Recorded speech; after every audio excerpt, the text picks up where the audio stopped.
Welcome to another edition of Dodgers Territory. I am your host today, Clint Pasillas. That is not Alanna Rizzo. That is the great Scott Geirman. Of course, you know him from DodgerBlue.com, amongst other places. He's a senior writer over there, and he's also a big-time Dodger knower, big-time ball knower. Thank you for pinch hitting for Alanna today, Scotty. Yeah, absolutely. It's great to be here, Clint. Always exciting times. Some stuff trickling out about the Dodgers. We're in this slowdown period. And this is where we hear about arbitration stuff. We get to chop it up about the roster, stuff that looks ahead, and kind of those final pieces that we're adding to the roster.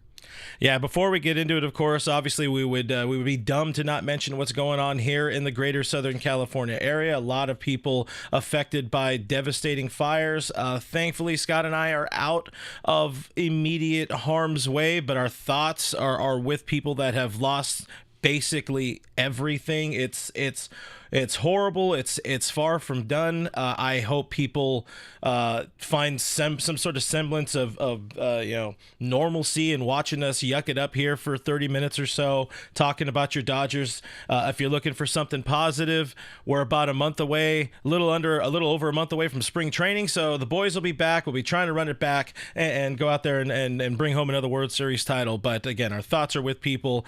Stay as healthy as you can. Stay away from things that are on fire. That's for dang sure. But let's get into the big ticket because there is some Dodgers news. So since we were last live here, I was joined by MLB.com's Sonia Chen. We were talking about, amongst other things, hey, could Gavin Lux be traded? A few hours later, guess what? Gavin Lux traded. Andrew Friedman, big-time fan of Dodgers territory, traded for an outfielder that hasn't played professional baseball yet for the Reds. Traded to the Reds, of course, I didn't mention that. And a draft pick in the compensation round. Scotty, we were expecting a Gavin Lux move. It seemed like the writing was on the wall that he just didn't quite fit in what this team was doing. What were the immediate thoughts and reactions? And before we get into what's next, just talk about the Lux situation.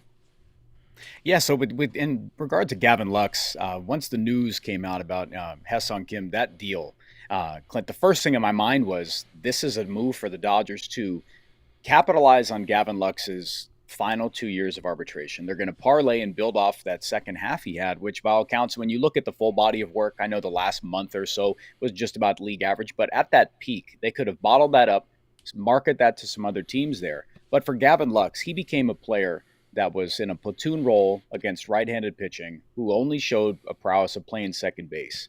And for a lack of versatility as he showed, and as far as like the Dodgers don't have kind of the time or the room to allow him to try it out, test it out at other positions. But the first thought was, this is the Dodgers with the Ha-Seong Kim deal, is that Gavin Lux is not an expendable player, but a player that they could move because it's just providing them a longer leash with Kim, and it's allowing them someone with a different set of skills. And we'll get into that, why it's a different scale for how we're projecting this team to look with Kim playing second base, perhaps full time when he gets his feet grounded. But with Gavin Lux, it was a time that they could have moved him, bottled that up, and got a package that I think is okay for what the return was. Yeah, I was a little more sour on it the day it happened, just because you would hope you can get a little bit more 2025 value, but that's not what the team necessarily needs right now. They don't need somebody that's going to go out there and plug into the bullpen. You'd rather see Luxy traded for Ryan Helsley, who immediately makes sense to help the team, but still, let Andrew cook. I'm never going to question anything Andrew Friedman in this front office does. The important thing is, like I said, Lux didn't have a spot, like you're saying. Lux didn't necessarily have a clear defined role for this team heading into the 2025 season. To have that defensive limitation, that doesn't work when you're a Los Angeles Dodger, when you're wearing that uniform, and then that writing kind of gets louder on the wall, like you say, when they with the addition of Kim, who, he's been an exceptional defender at second base in the KBO.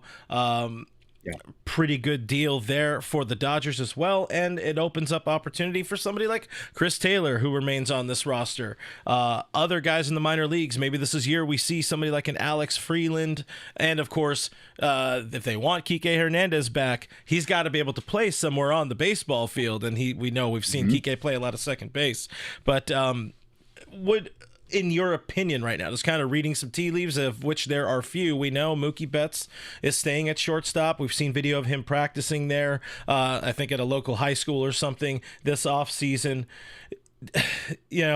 We're going to see some Kim during spring training. I don't feel like they're going to be ready to hand the keys to him for an opening day assignment. Do you think this is something where it's going to be a full-blown like bloodbath competition? Whoever earns that opening day assignment in Tokyo, could be Kim, it could be somebody else, like a Chris Taylor, or is there maybe more of a chance that it is Kim, based on the fact that they brought him aboard, they signed him for a reason, and this is kind of the best guy they have over the other options? I'm going to lean towards that. Kim, I'm not going to say Kim's job to lose, because we don't know yet. I think they're going to allow him the time to get it going. The glove's going to play anywhere. It's the offense that we're going to have to keep an eye on. Like, I think the glove will play no matter what. I'm excited about what Kim brings defensively. Shortstop's going to be a work in progress if eventually they move Mookie Betts off back to second base, how it is. But I would give Kim, not the keys. I would say, Kim, get in there. Let's see how the bat plays. Let's see how you are adapting to major league pitching. But I think they have some options to kind of soft landing Kim into second base. Spring training and the build-up towards that's going to be a whole lot for Kim. And seeing how he can adapt right away, I think he'll get a hold of it. I think the Dodgers putting him onto a deal, signing him to a contract that's, I believe, upwards of 5 years. I think it's 3 with the final 2, the club option there. I think that shows a lot of faith in the skill set that he has. And I think it's, for what he is, bat to ball guy, on base guy, steals, that's a completely different thing than we're seeing with Gavin Lux. So with Kim, you're getting a surefire glove there. And if you're ready to touch on it, we can. I think that for what Kim brings to the Dodgers lineup, this is someone who can create run scoring opportunities. You can create havoc on the base paths. And that's why I think the Dodgers they're going to give him every single opportunity to have the starting job at second base. And one of the things that's really good about this team, as we kind of get into, hey, here's the question. Are the Dodgers better after trading away Gavin Lux? The jury's going to be out on that, because Gavin Lux, the bat we know, is probably better. We know, and then I say probably. I will actually go out on a limb and say the bat is better than Kim's right now, because he's actually faced major league pitching. We've seen it. I've said it a number of times already here on the internet. When Luxy is right, when he's healthy, he's a good hitter. He is almost a complete ball player, but he has to have all the little pieces going right for him. But the good thing is, this team is set up for, they have so many different ripcords if they need to. Didn't mention Tommy Edman as somebody who could come in. He's a Gold Glove Award winner as a major league second baseman. He could also play some shortstop, move Mookie to second base. So you do have some options there. If that means putting, Andy Pajes in center or something like that, you're in a good spot to kind of give Kim maybe a little bit of the Miguel Vargas treatment, where hand him, it's a temporary key to second base, and if you earn it, cool, you can stick around. If not, we're going to pull the plug, and we have some other options here. So I think it's answering my own question here. Are they better after this trade? I feel like yes, just because of all the options there, and you did open up one more roster spot. So I don't know if I said anything exceptionally important there, but I want you to answer this question. Are the Dodgers better after trading away Gavin Lux? Oh, when you say it with the ending there, are they better after trading Gavin Lux? I would say as a whole, and you look at what you're getting, Teoscar Hernandez is already here. So let's look at the roster as it is. Let's just lay out the starting lineup. Shohei Ohtani, Mookie Betts, Freddie Freeman, Teoscar Hernandez, Max Muncy, Will Smith, Michael Conforto, Tommy Edman, and Ha-Seong Kim. That sounds pretty damn good to me. Yeah. That sounds like a spot where you don't have platoon players there.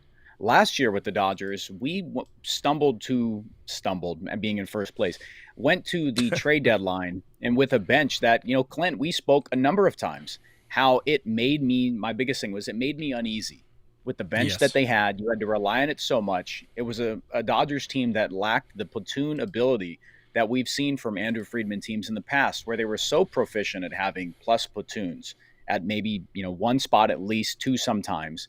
But without having that at all, this Dodgers team with Conforto, I don't see platoon splits with him. That's getting yourself an everyday left fielder, a veteran guy who has plus splits away from playing in San Francisco. So you're getting a starting caliber left fielder. Teoscar's back long term. Tommy Edmonds another year there. And you're getting, hopefully, a rejuvenated Will Smith here with this offseason. First half, Will Smith's a different guy than second half. But hopefully Shohei Ohtani keeps that stretch going. He's not affected offensively. I think we're better. As a whole, we're better. This is a better Dodgers team in 2025 than 2024. Yeah. It's just looking at the complete body and the complete team they've put together. They're a better club right now. And they're still not done. Other moves going on.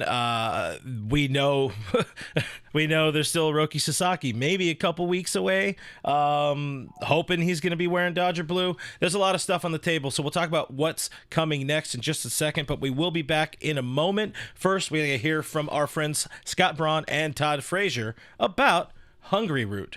Here's my problem with grocery shopping. I don't want to waste precious time in life making the trip to the store, and I've got food allergies that make my in-person experience even more of a challenge. Those problems are now gone. Introducing Hungryroot to the FT fam. Now we can all be bougie with our own personal shopper to handle the food shopping, including recs based on what you're looking to put in your body. Just say, hey, Hungryroot, here's what I'm looking for, and they load up your cart with personalized recommendations. And those recs keep evolving as they learn about what you're into. You're going to love Hungryroot as much as FT does. Take advantage of this exclusive offer for a limited time. Get 40% off your first box, plus get a free item in every box for life. Go to hungryroot.com/FT and use code FT. That's hungryroot.com/FT, code FT to get 40% off your first box and a free item of your choice for life. hungryroot.com/FT, code FT. Get after it, FT fam. Feel good, Tommy. I don't give a you feel good. There's 4 hits up there.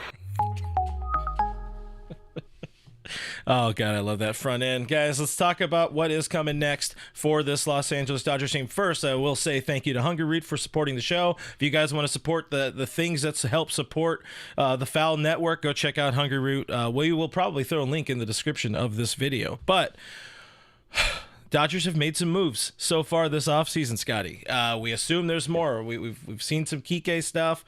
We know he wants to come back. Joe Kelly just talked about wanting to come back. We know there's some bullpen help probably on the horizon for this team. I have some question marks about the starting pitching after kind of sitting there and just broadly daydreaming about the fact that they're going to be missing some pieces to open the season and for the first couple of months. But let's pare it back. Let's make it super simple.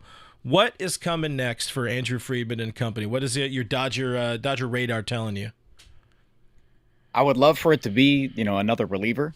But the points you made pre-show, I want to lay those on me in a second. But I would love for it to be just a reliever. I know that they were pursuing Devin Williams in a trade that would have included Gavin Lux there. If there's someone else out there, and the name, the big flashy name I see it in chat as well, is that Tanner Scott. I know it's a big price tag, and that's a hurdle that Andrew Friedman and company haven't really signed off on as far as a big money reliever. But that's Clint, another one of those cherry on top moments for a team that feels completely put together. I don't know. I can't say with a certainty that Andrew Friedman and Brandon Gomes will sign off. Like they will be okay adding that. I know they're okay adding an incredible player, but as far as adding someone with that price tag attached, if the number's there and it sounds right, Tanner Scott's got to be someone on their radar for sure. We heard some rumblings about the Mets being involved there, but I would just like them to pursue another impact reliever. And there are some out there that can be had on the trade market. But Devin Williams is a big box that's off there now. But I just know that's an area, Clint, for me. I would like with the veteran arms. Same conversation we had going into last year. We spoke on domestic opening day. Scott, what's the area of the team that you think is going to be okay? I was like, it's just the Dodgers figure it out with the bullpen, but there's a lot of veteran arms. You got to see how they mix and match. I would like them to add another veteran reliever, someone that has the longevity, the track record, and go from there. Yeah, you need somebody that's leverage, and there are names out there. I don't know personally. I don't know. I don't feel free agency on the table for them. I could very much be wrong. There are some pieces that remain out there on the free agent market. I think there's still more trades, Andrew, and this front office, Brandon Gomes, they really want to make. I think there is some path to clearing Chris Taylor off of the roster and eating a little bit of money. James Outman probably doesn't have much of a job for this team outside of being a spot start outfielder here and there with injuries. I feel like maybe there is still some sort of path to. I mentioned Helsley earlier in the show. Maybe there is a trade with St. Louis. They want to cut some money, or with Tanner Scott, and I'm sorry to the chat to say it, it's hard to see them going to that price. If he's allegedly asking for $20 million or something like that, that's not Andrew Friedman going. That's not the Dodgers going to that kind of price on a reliever, and to not really even say that, hey, he's going to be our definitive, you are our blessed closer going forward or whatever.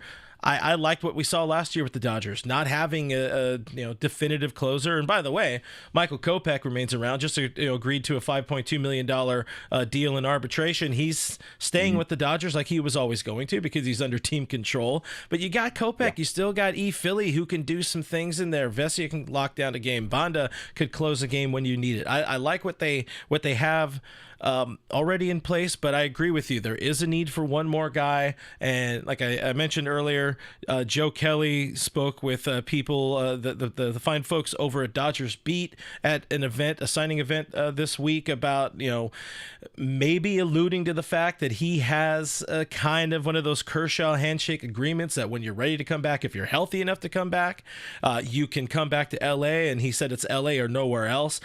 Have you seen that? Do you buy into that? Do you think maybe that's more of a one-sided, unrequited relation or love affair there between him and the Dodgers, and as opposed to vice versa? With Joe Kelly, is that just purely about? I would say, sure. Like I'm sure he doesn't want to move his family. I'm sure Joe Kelly just feels a comfortability with the fans, with the organization there. Is with how his track record of staying healthy, his availability, is that something I want to dive back into? I really don't. I love some Joe. But I think that chapter for me is kind of closed. That's not a name where I'm saying, oh, Joe Kelly would sign for whatever contract is offered, do it. That's not someone I'm in the market for. That's not really a name that's on my radar here. I don't think he's on my top, 10, 12 arms that I would bring in for the Dodgers on free agency and trades. There's a couple there. But you look around the league, Clint. Paul Sewald even made a plea himself. He said he wants to close, but if that was wild. He even says, if the Dodgers call something like that, he'll do whatever it takes. Yeah. But that just speaks to the championship pedigree. That speaks to players wanting to play on good teams. They see players see what the Dodgers organization can do for careers. Chris Martin's one of the biggest examples. He's cashed incredibly, like an incredible amount. After down, he gets brought over, revitalizes his career, gets 2 contracts off of this. So I know a lot of names are out there. There's multiple that aren't Tanner Scott, that have some intrigue there. I'm not asking for a back-end closer that's going to be the 1A type of guy. The Dodgers have multiple who can fill that role, which is great. I like that versatility. I don't know about you. I know a lot of fans like a set closer, but it makes managing easier when you don't have it. I know Dave Roberts has said that's great when all roads lead to one guy. But I think purely for the matchups, it just makes too much sense to have a stable of arms who can pitch in any different scenario. Yeah, and there again, like you said, there's options out there. I think Carlos Estevez is still available as one arm. We're seeing Kenley Jansen get some love out there in some free agent rumors. I occasionally see people ask for it more often. You see people be like, nah, I don't ever want to see Kenley back in a Dodger uniform unless they're retiring his number or something like that, or he's signing one of those Matt Kemp 1-year deals. But I've got a couple names. That I can tell you that I really like. Like I think Kirby Yates is someone that I would love the Dodgers. That's another one. Yes. Like, he's disgusting. Like that's an arm that I would love to bring in. That I know some people in chat that have brought him up on our streams before, but Kirby Yates is a very intriguing name. He's got the track record. He's got one devastating pitch. If they want to dive back into the Tommy Kahnle thing and just see 100,000 changeups in a row, if they can harness some stuff, then figure it out. But there are names that don't have to Yeah. break the bank, that have done it before, pitching at the back end of games. There are names available. I just would love to see them to bring in another reliever. Yeah, it's definitely something we could dive a whole lot into. I also am viewing, as I already said, kind of alluded to earlier, starting, it's not going to be to the level that it was keeping Alanna Rizzo up last year starting pitching, but to me, as I'm looking at the pieces heading towards opening day, to me, the Dodgers are built to win in 2025. That is an easy assessment to make. That's an easy proclamation to throw out there. But I wonder, are they built enough to get through the season? And I do think there is a need for one more starting pitcher, because to open the season, we know there will not be a Shohei Ohtani for at least the first 2 months. We don't know, what or when what he's going to look like, or when Clayton Kershaw is going to be returning. Yeah. We haven't seen the likes of Dustin May or Tony Gonsolin on a major league mound in a long time. We don't know what the hell Bobby Miller is, or where his head is at heading into 2025. He's an option. Emmett Sheehan returning from injury, Nick Frasso returning from injury. There's a lot of pieces, but it's like, is that enough to get through the rigors of 162 games? And I do wonder if they can do, like you're saying, on the reliever side, somebody that's more on the cheaper side, not necessarily going to take a long-term deal, just somebody that'll be here for a little while, maybe somehow could stick around through 162, or more so, do the Paxton thing, do the Ryan Yarbrough thing, where you're here for a few months and hopefully you earn a ring somewhere without doing much of the work. There are some free agents out there. We do have Roki Sasaki on this list. That is the golden goose. This much we know. But I think this whole thing kind of populated in my head, because we know how much Jack Flaherty wants to be back in a Dodger uniform. People are going to be upset seeing Max Scherzer's name on this list, but he is an option who could, potentially take a Verlander type 1-year deal.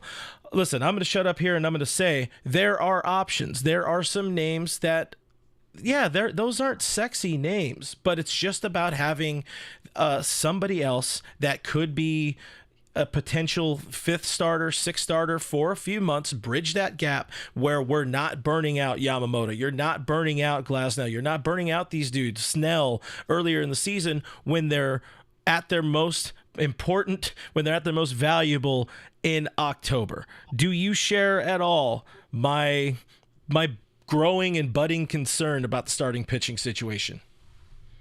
I mean, you can never have too much starting pitching, especially with this Dodgers, team. That's just how it is. You can always bring in enough arms. I think if they get to that point, I mean, they're going to probably explore that side. The Dodgers have some of these names. You've got, just like you said, Bobby Miller, Landon Knack, Robleski, Ben Kasparius, who are ready to provide innings where needed. And I think those are guys who, I love the fact that they got their feet wet in 2024 quite a bit. Kasparius especially. Robleski can do it. I know it's not the flashiest of names, but you're going to need some like James Paxton-esque arms who go out there. They're going to make you every single start when they're available. They're going to take the ball as it goes. The Dodgers are running a 6-man rotation, so that will provide them. It calls for more arms and more options, but it does provide that extra rest where the Dodgers' arms need it. That's just how it is. They have this formula set in place. Roki Sasaki, I've said on our channel that I believe it's a better than 50% chance that the Dodgers are signing Roki Sasaki. I said it was about, a 60, 65% chance for me. Just reading the tea leaves, reading how that goes. I think the Dodgers are set on that. But also you have to be wary of how much he's going to give. It's going to take some work. He's not a project. He is a prospect. So you need to give him some time. Had to temper the expectations, but he will provide innings. But I think, Clint, to your question, I do think that if there's a name out there that Dodgers can bring in for a half a season, and then you have no problem, DFAing him or trading him somewhere else after that, I think they'll take care of it. They're going to have their eyes on both fronts. I see some other people asking me about some relief pitcher options there. I mean, I said Canely. I talked about Tommy Canely, Yates, if they want to go Ryan Stanek route. I'm just talking about guys who have closed at the back end of games before. Yeah. That's it. Yeah, no, there's I think the important thing we can do to button this up, and we'll move on.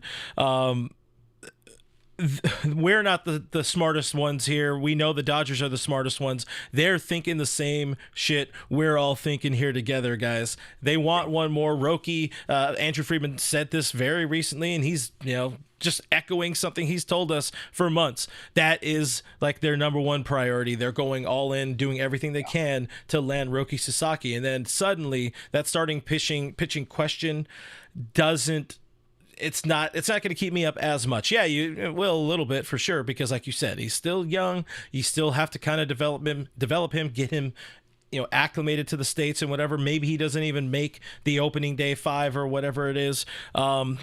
But the more arms, the better, just so we're not at a point where Ben Kasparias is needing to start games for the team, or, meaningful games, I should say, or a stretch of games. Or same with Landon Knack or whatever. That's why you just want one more dude, and I'll keep saying it, to be that Paxton guy, and it will happen. You got, 6 weeks until spring training, a condensed spring training kicks off. So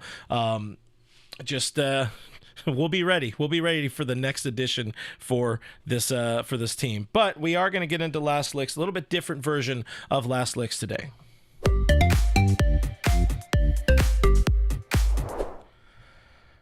Guys, with Last Licks today, don't have a dog. It's more of a general thought of, obviously, with the fires going on, there's a lot of displaced people, families, but also pets. So